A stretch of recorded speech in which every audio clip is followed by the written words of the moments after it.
Alright class, we're going to do a couple things. A couple is going to be review, and a couple of it's going to be something that we haven't gone over yet. We're going to get into factoring, but first we're going to go over plugging in a variable, because we all had a hard time. So I'm going to write down the equations, and while I write down the equations, I will play some hopefully decent music.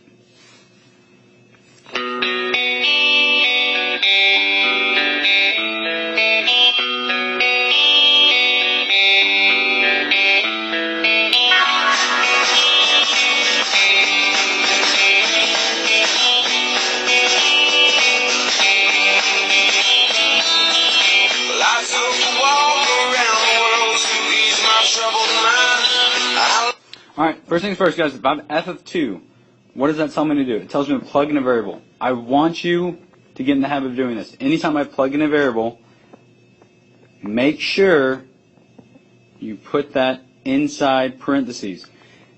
Yes, I understand it doesn't matter right now, but it will matter and will make a difference in a little bit. So that's going to give me 12, or 10 plus 2, which is 12. Alright, this is where it does matter. This is where some of y'all made a mistake on your test. If I plug in g of -1, this is where putting inside parentheses is going to make a huge difference. So, -1 quantity squared minus 3 -1 plus 2. So, anytime I square a negative, it's going to change to a positive. So that's going to be 1 plus 3 plus 2, which is going to give me 6.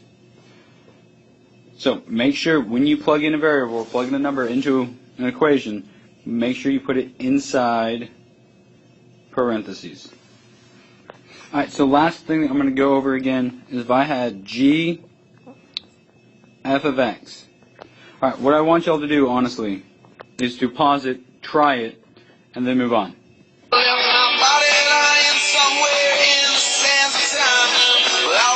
Alright, you should be back and you should have done the problem. I'm going to, for lack of time, I'm going to do all the work and then I'm going to unpause it and show you the answer. So hopefully you'll be able to see the steps. Alright, so the answer is 25x squared plus 5x. So this is going to get into what we're doing today, talk about foiling and factoring. So foiling deals with first, inner, outer, last, which I'll do a problem, but I'll just go over here. First, I'll multiply my two terms together. I'll multiply my first, inner, outer, last. I always do it this way.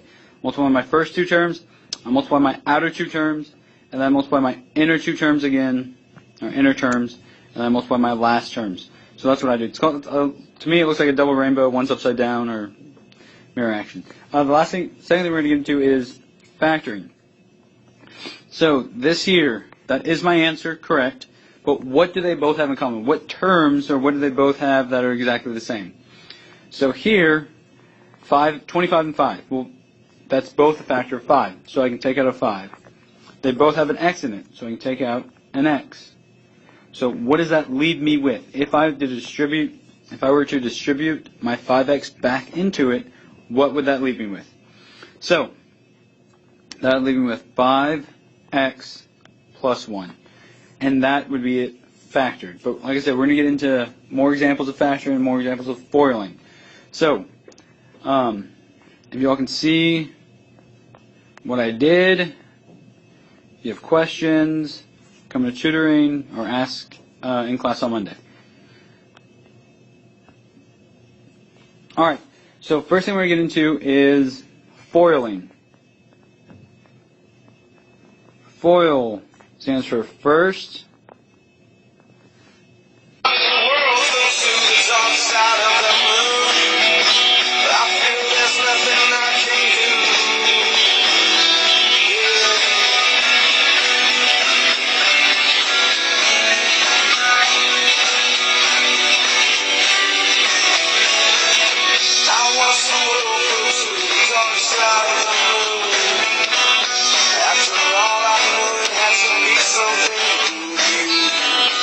so, when we talk about foiling, we talk about first. So I'm multiplying my first two terms together. When I multiply my first two terms, I should always get an x squared.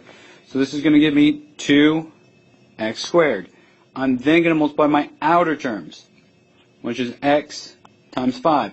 And your two terms that you multiply here should give you a variable that you're going to combine. So that's going to be positive 5x.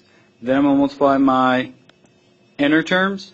That's going to give me a negative 6x.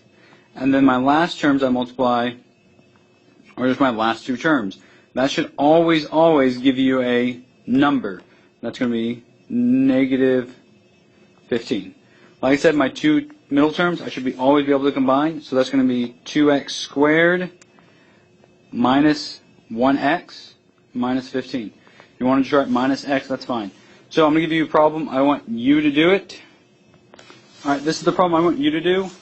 Pause the video, work it out, and then I'm just going to display the answer. I'm not going to show any of my work.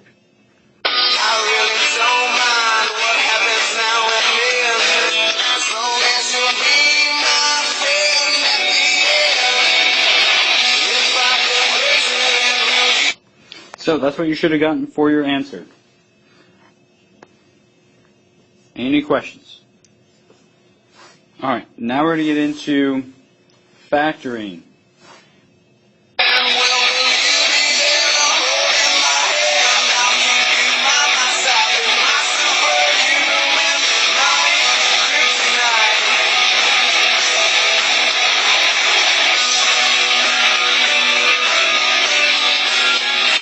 Alright, factoring. Factoring works in two different ways. The one way is just saying, what do two things have in common? So I'm going to pause it, I'm going to draw an example of kind of visually how it works out, and then I'm going to do one mathematically. Alright, so one way I think about it is if you had a hand, or you had two different hands. So in one hand I had 6x squared, or if I broke 6 down to its prime factors, I have a 2 and a 3. Instead of x squared, I had a hand of 2 jacks. So this is a 2. I didn't write what it was. We'll say diamonds.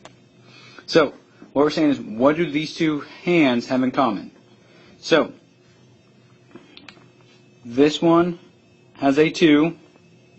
This one has a 2. This one has a jack. This one has a jack. And so I'm saying, what can I take out? Well, since they both have a 2 and a jack together, I'm going to take out 2 jack, or 2x in this case. And then what does that leave me with? Leaves me with a 3 and an x, and I have nothing left. I'm going to put a placeholder. My placeholder that I always put is 1.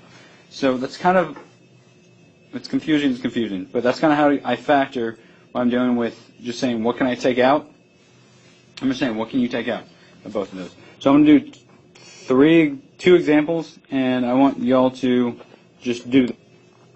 Alright, so here are the two examples that I want y'all to do. They're just saying, what can I take out? What do they both have in common that I can take something out of? So here, 15 and 6, the number that comes out is a 3. So I'm going to take out a 3. They both have at least one x in it, so I can take out 1x. And what does that leave me with? 5x squared minus 2. Down here, 4 and 26. They both have a 2 in common. And this has 2 x's, and this has 4 x's. And they all live in Texas, because all of my x's live in Texas. And no, you did not buy the premium version, which has better jokes in it. So that's going to have x squared. That's going to leave me with 2 plus 13x squared. So those are the two answers. Alright guys, I'm going to stop it here, and I'll make another one for tomorrow. Have a great day. Hopefully you had a great weekend.